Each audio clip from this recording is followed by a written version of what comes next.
Hi there everyone, it's me again Ma'am Je and welcome to another baking session vlog.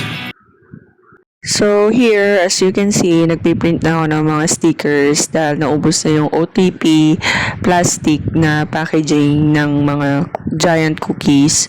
So nagprint na ako ng mga stickers na ikakabit ko dun sa in-order ko, and dumating na rin naman na bagong size ng OTP na packaging for the giant cookies.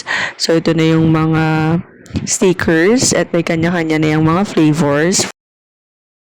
Ako na rin yung nagugupit, and then after that, hindi ko na rin naman na video, ako na rin yung nagkapit sa kanya-kanyang mga OTP packages, and then doon sa mismong lagayan ng mga cookies kapag i-deliver na or pinipick up na. So ito na yun, naka-line up na yung mga cookies sa mga trays and ready na for baking. So ito na yung first batch of cookies na binake, and then ito na yun. Nung natapos yung baking, yung first and second batch, so yan, dyan ako na problema ng medyo. So yan, as you can see, okay naman yung mga cookies, ganyan naman talaga yung appearance niya, yung mga toppings niya, sa kung ano mang flavor yung ginawa or na-bake, depende sa list of orders per batch.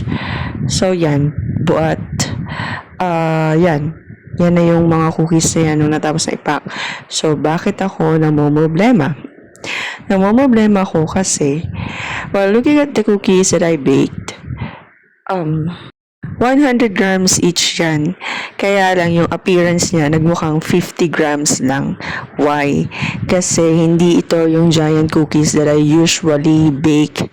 And hindi ito yung mga giant cookies na itsura na kinasanayan na ng mga customers ko sa orders nila. Although, yung taste at saka yung texture and all is ganun pa rin naman, but yung itsura nga is hindi siya nagmukhang giant cookies. Etong classic chocolate chip and choco marble, okay pa eh. Pero ito talaga, yung double chocolate fudge and yung cookie s'mores, medyo malayo siya doon sa giant cookies na appearance that I usually baked. So, upgrade pa naman ako ng packaging kasi nga napapagod na ako magtastas. So nilakan ko na.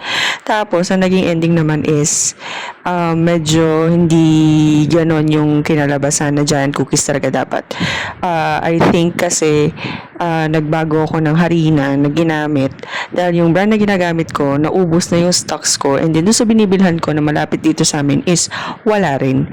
So yung binili ko na lang is yung available.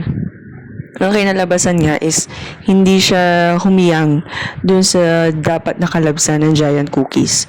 So, ayun, upon thinking of what I should do, ganun talaga, dumarating talaga sa business ang ganun. So, gumawa na lang ako ng small letter for each of the customers na pinaliwanag ko kung bakit naging ganun yung kinalabasan, although the grams naman is the same. 100 grams pa rin naman yun.